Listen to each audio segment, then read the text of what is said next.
Green light, let's get it. I'm the future, I'm in it. Check score, I'm winning. Green light, let's get it. I just win. I'm on 10. Hello, I'm Himothy. I got the recipe. I got the flow. I got the remedy. I know they do. I know they envy me. Feet on the floor. What they gonna say now? We came along from last place. Bottom to top of the fast pace. Out of this surf, I get touchdown. I take a loss, get it back. You're listening to the Urban Sports Scene. I'm Wole, and welcome to our Baltimore Ravens recap show. Joining me is Bowie TV's Ravens beat reporter Carita Parks. Carita is also founder of Double Take Sports. What's up, Carita? How are you? I'm good. How are you? How was Kansas City? You know, the game itself was a little rough to watch. Let's talk about this. Let's talk about the streets of Kansas City. Like the enjoyment of Kansas City. I was telling Wole, I was disappointed in myself. First day, I was asleep, I was knocked out.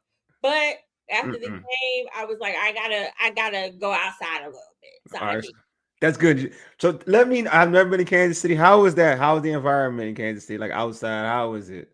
I mean, well, it's not a major city, so a lot of stuff was actually like closed. Okay. I mean, I found like a gym or two that was open, but that Saturday, the day I, fell asleep, there was a lot of people out.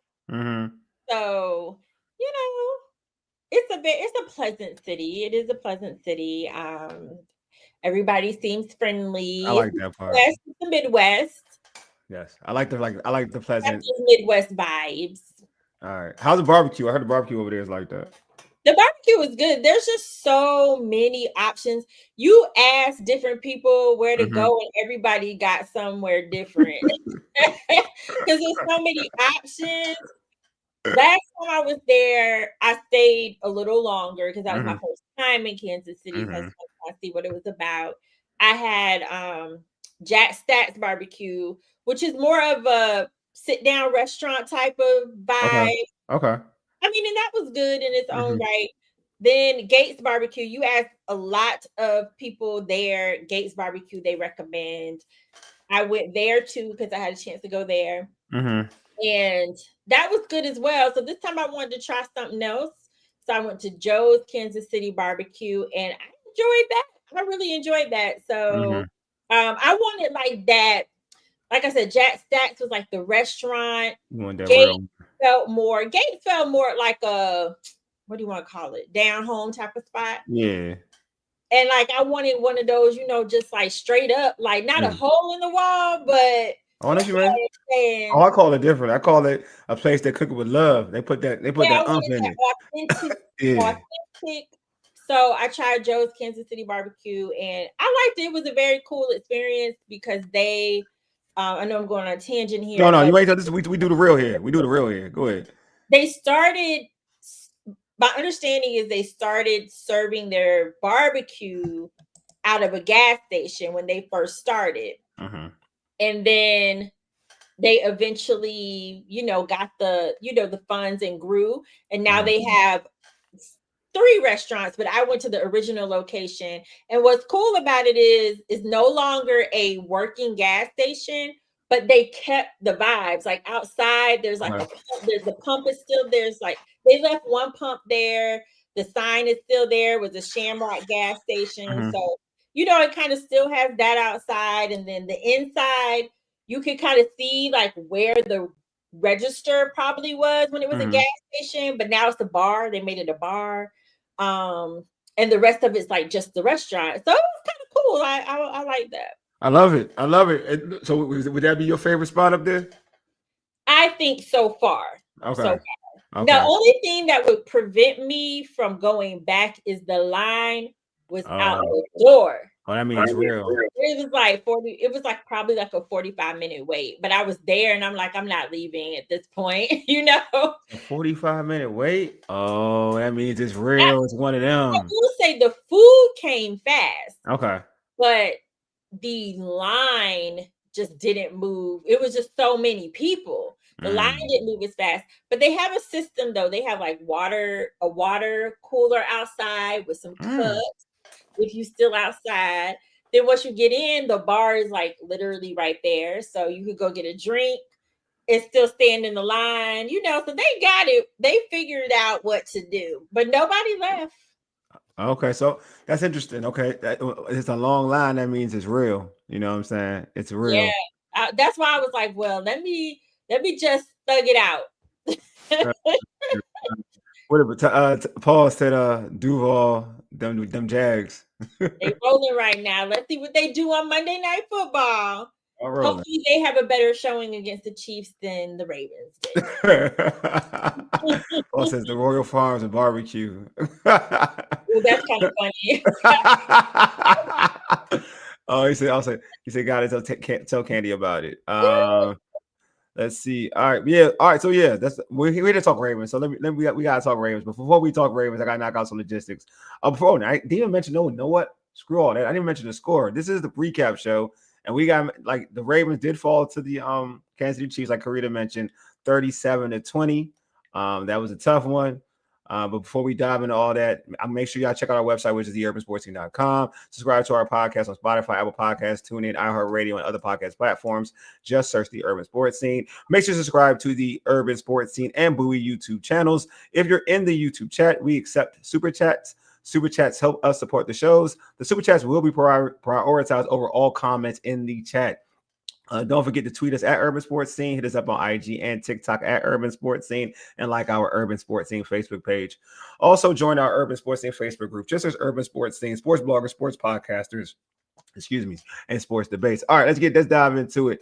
All right, before we talk about this game, we always got to highlight something special. Carita always has a dope rundown, so let's highlight that first, and then we'll get into the conversation. All right, let me find it. Here we go. I had it queued up too. There you go.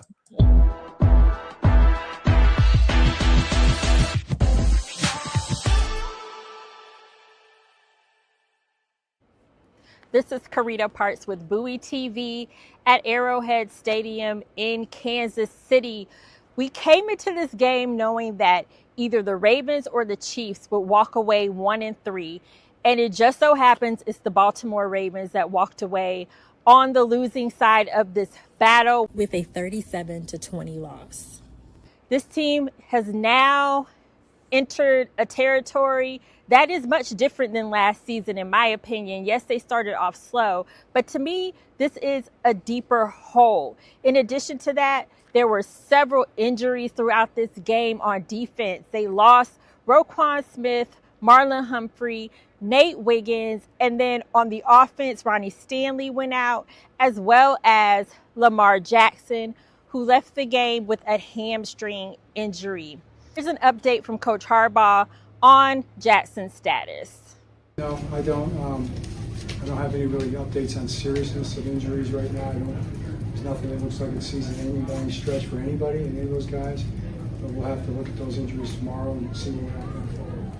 In addition to the injury to Jackson, this defense is still not putting up the type of performance that they want to.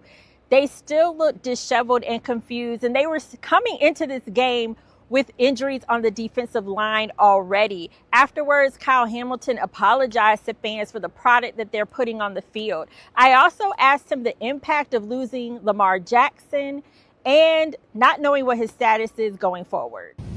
Even when you lose Lamar, like what's the impact of that and not knowing the extent of his injury? Yeah, I mean, it's definitely a big impact. And I know that Cooper is called on, and I think he did a good job, honestly.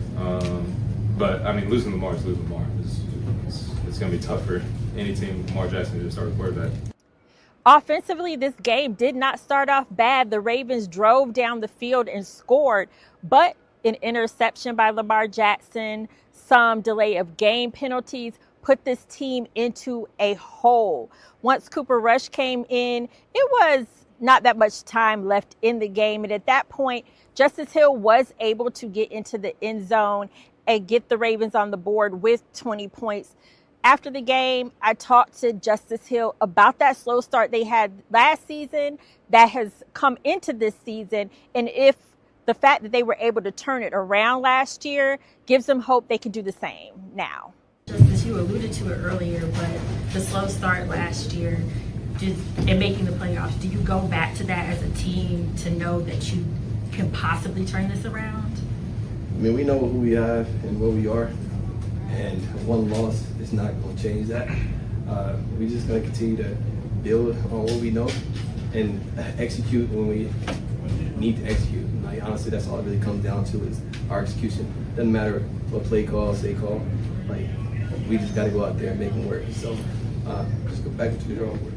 Even though this game was an ugly performance for the Ravens and they walked away with many injuries to contend with, they're still just taking it week by week.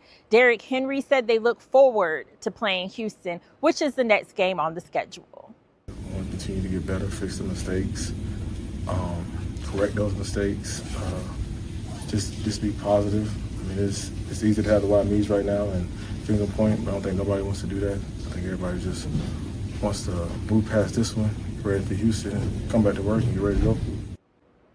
I think we've reached the point where the Ravens are going to have to do some soul searching, and they desperately need a win against Houston just to boost their morale and hopefully get some momentum going. This is Carita Parks. That's been your Ravens Rundown. Be sure to follow us for all your Ravens content at Bowie TV Sports, and you can also find us on Comcast in Prince George's County.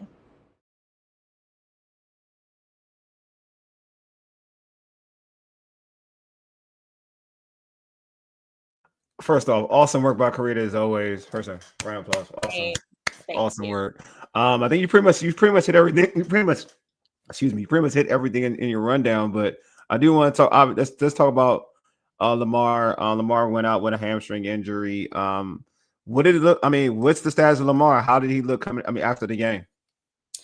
Well, we didn't see Lamar after the game because when players get injured, they don't typically speak to the media, and so that's kind of what happened in that situation. Also, I was in the press conference room, so if he was in the locker room, I didn't see him when I went in. Got you. Okay. So I'll see that. But overall, you know, just by his body language on the bench, like, I know he was upset. He's a competitor, so he wants to be out there. So he was definitely upset and just, you know. He looked pissed on TV. He did. Right. On TV, he looked pissed. Yeah, he looked really. That's the most I've ever seen him like pissed. Like, I mean, you probably seen him more than anything, but that day he looked really pissed. No, that definitely, like, Lamar he does have his moments, but, you know, he keeps his emotions at bay typically. But yeah, I think there was just so much going on in that game, from the just mistakes to the injuries to him being injured himself. It felt like one of them games where it was just too much to overcome. Yeah. I want to go to somebody that was in that game. I mean, who spoke? Derrick Henry. Derrick Henry was limited to 8. Well, first of all, let me do this before I go to Derrick Henry. I want to know, what, in terms of the totality of the game, what were some of your biggest takeaways? From the 37 to 20 loss to the Chiefs. Whew. Yeah, I gotta give you your time to shine. So you know what I mean. I know. Read the takeaways. There you go. I still gotta find a name for it though. I'm gonna find a name for this segment. A segment for you. I feel like offensively, I said on the pregame show that the offense couldn't digress. Right? You did say that. That's a fact. They did. They definitely digressed. Lamar was just making a lot of uncharacteristic mistakes. That interception killed the momentum. I mean, there's just no way around it. Yes. Killed the momentum. They never looked the same after that. I was sitting next to one of my Kansas City media colleagues, and he said the same thing. He was like, they haven't been the same since that interception. And it's true. It just seemed like that mistake just snowballed into different things. Lamar had 2 delay of game penalties on one drive. Don't see that often. Then he fumbled. Kansas City's defense, they use the spy sometimes too, and that's been a consistent theme in the last two games. Like using that spy has really thrown him off Lamar. Okay. He's meant to do. Seems like it's just thrown him off his game a little bit.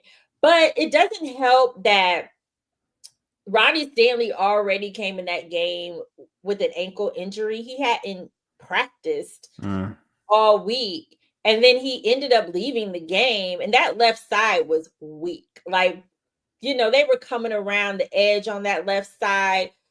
The offensive line was getting dominated again, and it just doesn't give Lamar a lot of time to do anything. And I do feel like that factors into his mistakes because he don't have time to do what he needs to do. And, you know, in that moment, he also had I think an intentional grounding call. He did. Well, so there was just a lot of mistakes from Lamar. And then defensively, they just can't stop nobody right now. Like they can't stop anybody right now.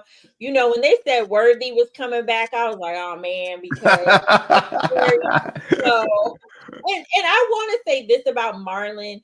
There was, I can't remember if it was, I feel like it was the Browns game that Marlon went out with a groin injury. And then he played like the next week. And I just don't know if he's been 100% since that groin injury. So I do feel like that might factor into why we're just not seeing him as crisp as he usually is. And now he's injured again. So, you know, with the calf injury, and I think that might keep him out for a little while. But yeah, defensively, they just can't stop anyone. And then when they started losing their vets like Roquan and Marlon, Nate's not a vet, but since I'm talking about defensive injuries, he was injured as well. And then you are starting to rely on your rookies. And don't get me wrong, they're on the team for a reason, but thrusting a rookie into that situation, it's a tall task to think that they're really going to be a difference maker. You know what I mean? So it just felt like on all sides of the ball. Special teams, I don't remember anything off the top of my head too concerning about them. Only the big return that the dude from Kansas City had a big return. Other than that, it wasn't like that didn't like right. That didn't really factor into to me. Offensive defense. Like, you know, what also sticks out to me is no disrespect to the Chiefs. Yeah. They still were a beatable team. I agree. And the Ravens just didn't rise to the occasion. And I don't know what it is about the Chiefs playing at Arrowhead playing on the road anywhere with another team's crowd. It is difficult, but especially Arrowhead, Super Bowl champs, like, you know, they're showing up, they're representing, but the fact that they just seem to lose themselves against the Chiefs, I just don't quite understand that. With Buffalo, I don't feel like they lose their stuff with Buffalo. Now they lose the game in like ways that, like the defense letting them come back 15 points. Right. Does seem like Kansas City is the kryptonite. And I think it's more when Kansas City. I think it's more Spagnuolo, the defensive coordinator for Kansas City. Yeah, I think he has something like they showed the record against Lamar. He's like 4-1 against Lamar or something like that. They showed it on TV, like that type of record. And I wouldn't think that he would have it like be so effective against Lamar. But yeah, like in this game, he definitely was effective against Lamar. But I think that, to your point, I think they made it easier for them to be. You think the offense made it It made it easier for them to be effective against Lamar. You know what I mean? I just feel like you have like from watching the game. You have a guy like there's situations. My biggest takeaway in this game, so for me, was like not utilizing Derrick Henry. And you always say it too. Like you say this all the time. You say give him 20 carries, and the Ravens are a good chance to win the football game. And he probably got a little bit earlier. He got they gave him the rock earlier, but he finishes the game I think with like 8 carries, and that's not something that I don't care what it is, and especially I feel like you put yourself at a big disadvantage if it's 4th and 1, and even if you want to throw the ball, right? Even if you want to throw the ball, and that's fine. I'm not saying you got Lamar. Have Derrick Henry out there so that they can respect it. If you got Hill, if you got Justice Hill out there, they're gonna expect you more than 9 times out of 10 to throw the ball. To be real with you, they're not gonna expect Justice Hill to get it, run it. Now, if Derrick Henry's out there, you can't tell. Like, you got Derrick Henry back there, so the chances are like, okay, maybe Derrick will get the ball. So I just felt like they limited themselves in this game. I felt like this wasn't the best. And I'll come on this show and I've given praise to Todd Monken. I think he's done well. You get 40 points. I think that you're good. You're a good coordinator. But I don't know if it was like the Kansas City Chiefs as kryptonite or whatever. But that was not his. Out of all the games this season, I'm gonna go with this season. That was by far his worst play calling game to me personally. Well, I think that's why Coach Harbaugh has been so critical about the offensive play calling this week. Probably kind of wants to, probably low key wants to light a fire under him if we're being for real. But I just also would say people are like, well, why is he coming for the offense and not the defense? I think it's kind of clear that it has been clear that the defense needs work. I feel like, and this is just my opinion, I have no proof of this, that there were higher expectations of the offense. I think you're totally right. The offense has no excuse whatsoever. Not saying the defense does, but right now the offense has been the stronger piece of the puzzle. By far. And like you said, the play calling was there was a 4th and 1 that they went for in midfield, I believe. Yeah. Also questionable, especially because nothing was really working. So I don't really know why you went for it on 4th and 1 there. Yeah. Ended up turning the ball over on downs, but they blitzed Lamar like crazy. Yeah. It was like the play call for that 4th and 1, I think, was a pass. Yeah, it was pass. They're all yeah. I mean, they're all pass. I think that's one of the plays that Coach Harbaugh called out. He was like, "We did not have a good plan." Yeah, there's all for that 4th and 1. Yeah. Have a good plan. So that was the one I was talking about. Like, I was watching, I was like, all right. Like, I was like, damn, Derrick Henry's not out there. Okay, that's fine. All right, whatever. Like, maybe you want, no, it's not fine. Actually, I take that back. Derrick Henry wasn't out there. I said, this is terrible already. Like, this is a bad play. Because I was like, even my mind, like, even if you want to throw, like, if I'm a defensive coordinator and Derrick Henry's out there, you do play action, I'm falling for it easily. Like, I'm falling for it. Like, I am Derrick Henry for 1 yard. I am falling for any play action you want to put out there. I don't care how many times he fumbles. I'm falling for that one. And for you not to have him as just a threat, even if you didn't want to give him the ball, I was like, yo, like, you're cheating yourself. Like, now you're making life hard. Like, if Justice Hill is out there, like, it would be a surprise if you did run the football, to be real with you. That would be a surprise if you ran the football. At least, and with Derrick Henry, you got a chance. Either you have confidence Derrick Henry's going to do it, or you just going like got the play action and you got a chance for a big play, either or. So I'm just saying, like, you could have even had Lamar run. I mean, there's just a lot of things. Yeah, running play in general, based on how the Chiefs have been playing. The Chiefs defense have been playing them. So yeah, what's going on, Rob? My guy, what's going on? He was an old head from when I was a young boy. Appreciate you. Let's see. What Paul said. Does it seem like they had a hangover from the Lions game? That's a good question. I don't think so. They do a pretty good job of moving on to the next game. But it was a short week, and that's a reality. And I think that no matter what, a short week is just not a lot of prep time, because Lions, I feel like they practiced on Wednesday. There we go. Which they always practice on Wednesday, but they weren't at full speed on Wednesday because they played on Monday. Like, if they would have played on Sunday, they would have been full speed on Wednesday. You know what I mean? Yeah. They kind of had to ease into it. And so that means they were full speed on Thursday, and Friday is always a walkthrough. So and then short, Saturday travel. So shorter. You think the shorter week may play a little bit of a difference? I think it made a little difference. Yeah, no. That's not an excuse for what No, we I got saw. you. No, I'm definitely. I'm definitely more about game planning and play calling and execution. How like the injuries was obviously a storyline within what happened on Sunday. Like, how big of a hit was it to have all those dudes go down in that game? Because I feel like Patrick Mahomes started taking advantage of that. Well, yeah, of course. It just did. It seemed like Right? that's why I'm with you when you say like they were still beatable. But I was like, damn, they could have been, but the Ravens kept getting hurt, and all their valuable players on That's defense. what I'm saying. It was big pieces going down. You know, Yeah, it was. Roquan Smith, still their best linebacker. Yes, by far. Marlon Humphrey, still their most experienced corner. You know, Travis Jones didn't go out, but he was playing hurt. You know, he was playing hurt. You already didn't have Nnamdi Madubuike, who we found out is out for the rest of the season.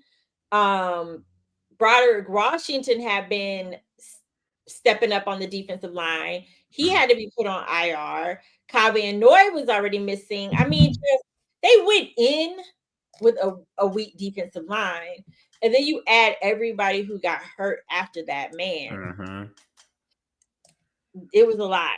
It was a lot. It was hard to watch because to me, when those players just keep going, boom, boom, boom, just keep going down, that's gotta just start getting demoralizing, right? Like, as much as you want to be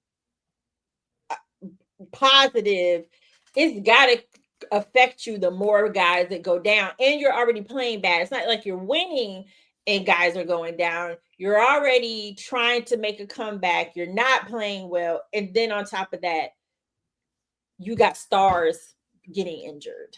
It's crazy. I know. It just sucks. You know what I mean? Especially in the big game where you know it means a lot to a lot of those players on that team when they play against Kansas City.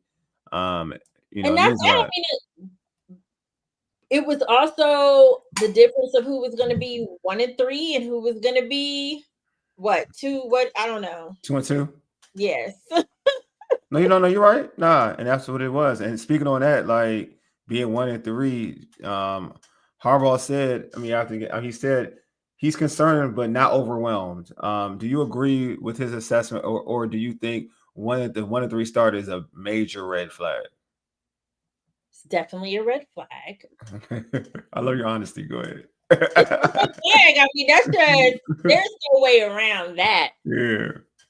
1-3 is just where you did not want to be. I will say that when you look at the division, the Bengals are not playing well. They had early injuries. Bengals aren't playing well. Browns got that defense, but other than that, that's all they got. Right. The Steelers are the strongest in the division right now, but like the Ravens could still have a pretty mediocre record and be in contention if they get some guys back. This is the one time, like I will say, the past 2 years they had like a late bye, like week 13, week 14. Yeah. Their bye is in week 8, I believe. Oh, that's good for them. That's good. And that's actually good for them right now with all the injuries they have. I would hope that they could get some guys back after the bye week, but it also depends on what their record is at that point. Yeah. You know? Yeah. I mean, Lamar's out there. They always got a chance to win. So I feel like a Lamar could kind of this is what I will say about that point. We talked about this before, Carita. Sometimes Lamar is hesitant to be Superman. I think he needs to be Superman. I know. Like Lamar's gonna have to be Superman. I know it depends on now. Obviously, the hamstring's gonna play a part in that and how much he can kind of put on the shoulders. But I think Lamar, if he is healthy and if Lamar is healthy enough, if he's like his hamstring is like a situation where it can get kind of situated early. So to me, Lamar can he has to take it on he has to take this team and like carry it. It doesn't matter if he throws the ball for 300 yards or he has to run the ball for 100 yards. He has to do whatever it takes. He can't be more of I'm trying to be this, show the world I'm a pure pocket passer. We know he's a good pocket passer. I think that's done. Like I don't need to. He's proved himself to me. Like I don't care who I don't think he should be trying to prove himself to anybody. It's now like let what God gave you all loose on the NFL. It gotta be like that. Gotta be the mode now. It can't be. I don't need to run. I can still make this throw from the pocket. If you feel like you can run and get like 50 yards on this run, go get that 50 yards on this run. I mean, I don't disagree at all. I felt like that's what I would have liked to see more of before he went out on Sunday. But I also don't know. Nobody has really pinpointed when that injury happened. So, I don't know if it was hampering him early on or not. But yeah, he's just going to have to take it over and take control. So if Cooper Rush does have to play a few games, hopefully he could keep the Ravens afloat. Well, you think he may start some games, Cooper Rush? Well, right now the Baltimore Sun reported, and we haven't had confirmation of this, but the Baltimore Sun is reporting that they have a source that told them that Lamar will not play against Houston. It could be a few weeks.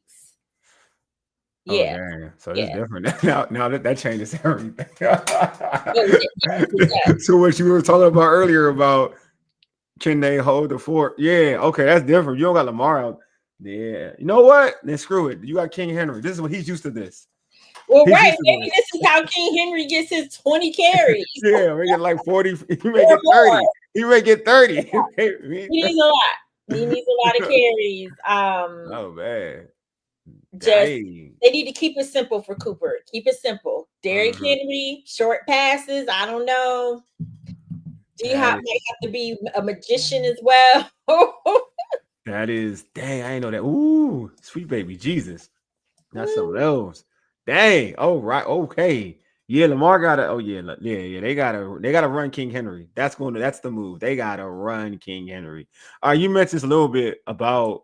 We talked about kryptonite, but that's like I want to dive into a little bit more, man. That's 7 out of 8 matchups the Ravens have lost to Kansas City. Like that's a wild number, like 7 out of 8. Especially how good the Ravens have been in terms of their roster and how talented they've been in, especially over the last 3-4 years where Lamar has come as a quarterback in the NFL.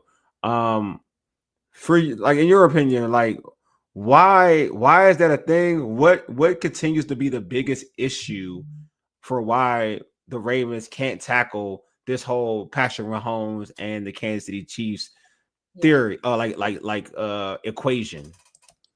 I can only speak on the games I've seen because obviously they were playing the Chiefs before I came onto the beat. Yeah. But the games that I've seen, it was the AFC Championship. And then, they played Kansas City in the opener, which they competed. That game, they competed with the Chiefs. I will say that. Yeah. And then I saw the one, obviously, the other night. So, from my perspective, with the exception of the one where Likely's foot was out or whatever, that game's a little blurry to me at this point. So that was just a tough game. That was a tough game. Yeah, but every game that I've seen, the Kansas City Chiefs have been a team that the Ravens should and could have beaten. So I can't help but wonder if it's a mental thing across the board because the coaches don't even seem to coach well when they play Kansas City. And maybe to your point, perhaps Andy Reid and Spags are out coaching the Ravens coaching staff. But it's just, to me, it feels more mental at this point.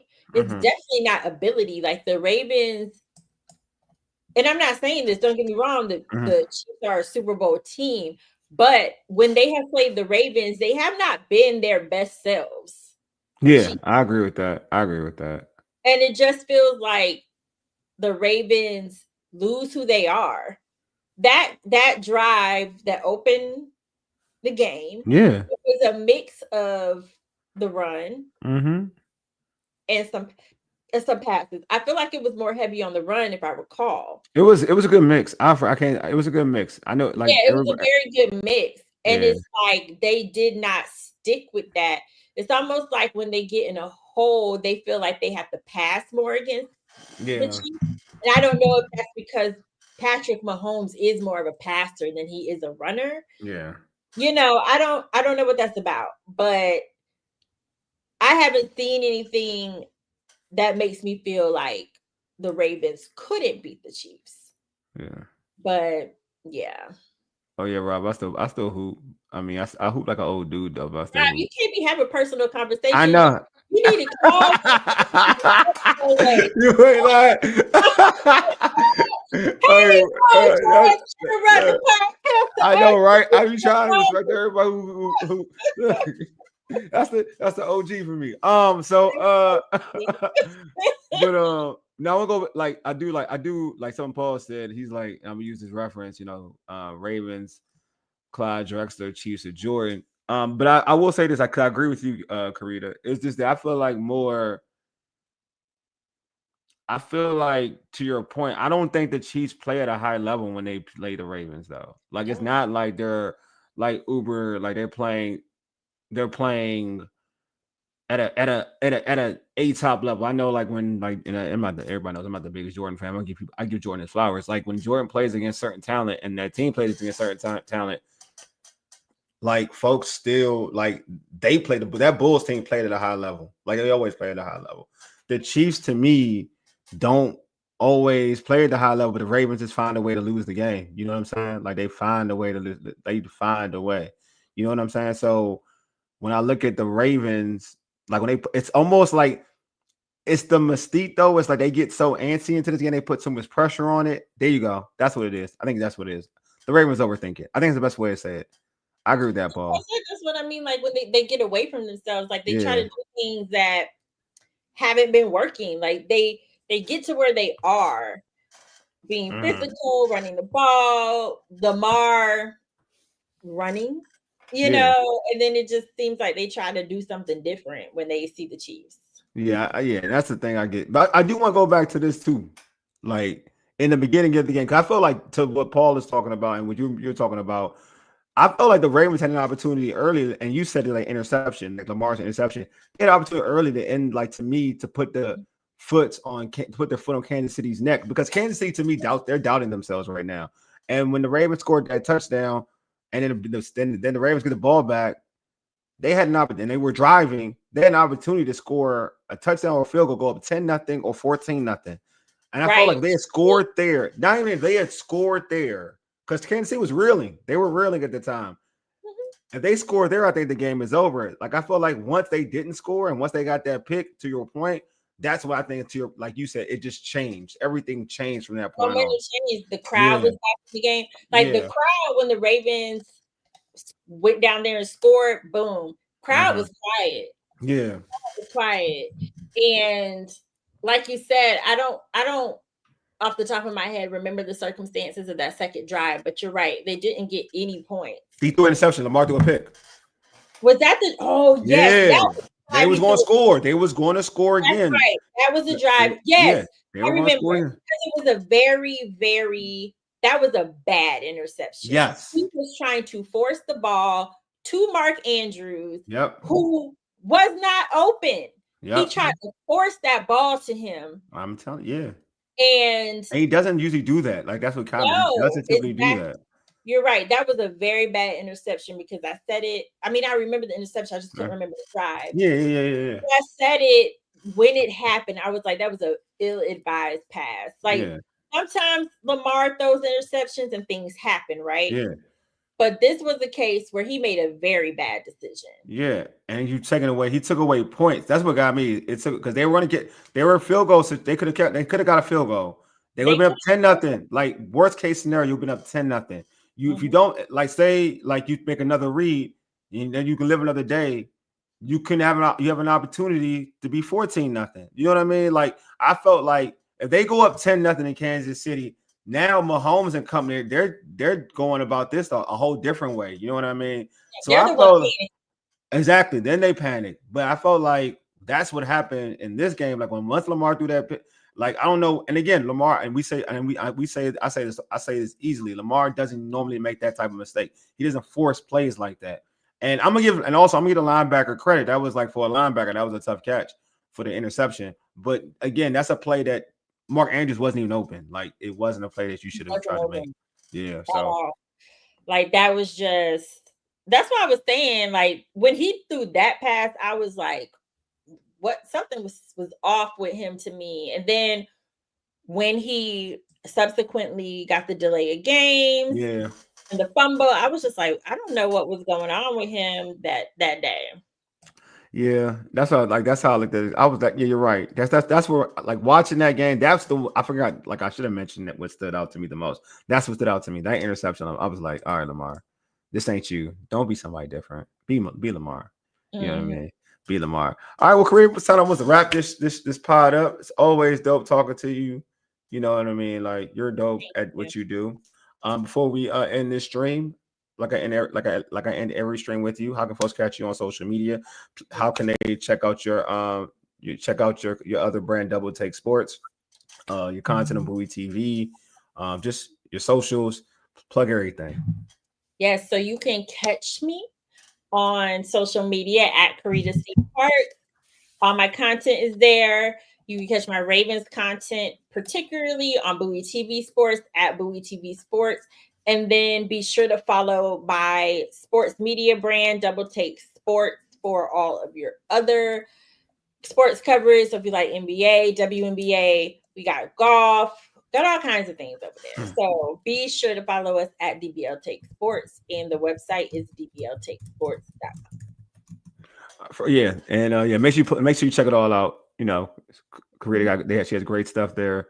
Good interviews. I mean, and also like the vast variety, the vast difference of sports she covers is amazing, to be honest with you. Thank you. But yeah, also I want to say this before we end the stream. First off, Rob, I am a Commanders fan. I'm just, I support all squads. Here, still waiting on Paulson. I'm still waiting on Double Take Sports t-shirt. Are you gonna buy it? I know, right? I think he asking for free $3.99. I think he asking for free $3.99. You gotta support the brand. I need the coins. She needs the coins, my dude. Paul, she needs the coins, my dude. Yeah. Oh shoot! And I do want for our industry. I do want to say RIP Lawrence Moulton, who just passed. Went to the University of Syracuse, local legend in terms of hooping up here in the DC area. Lawrence Moulton was I know growing up, everybody was talking about Lawrence Moulton when I was a kid growing up. And he used to have like basketball leagues in Largo, Maryland, for like adult leagues, so they can folks can hoop. Just heard the news today. So I was like, just to make sure folks, and if you were in my age group, you know who Lawrence Moulton is. So, but yeah, RIP Lawrence Moulton. Let me just add. Yeah, sure. Keeping his daughter Lala. Yeah, definitely. I met her on the sports scene, and so just keeping her in my prayers. And they were real close too, from what I heard, they're real close too. So, but yeah, man, RIP Lawrence Moulton, man, and yeah, pray for the family, like Carita said, pray for the family. Yeah, so like shocking news, like we lost one of our own. If you're from the DMV, we lost one of our own, for real. So yeah, that definitely hits anybody who grew up in this area. But with that being said, again, appreciate everybody for pulling up. Appreciate everybody for tuning in. You've been listening to the Urban Sports Scene by Aegis. Yiddig, deuces, we are out. Peace.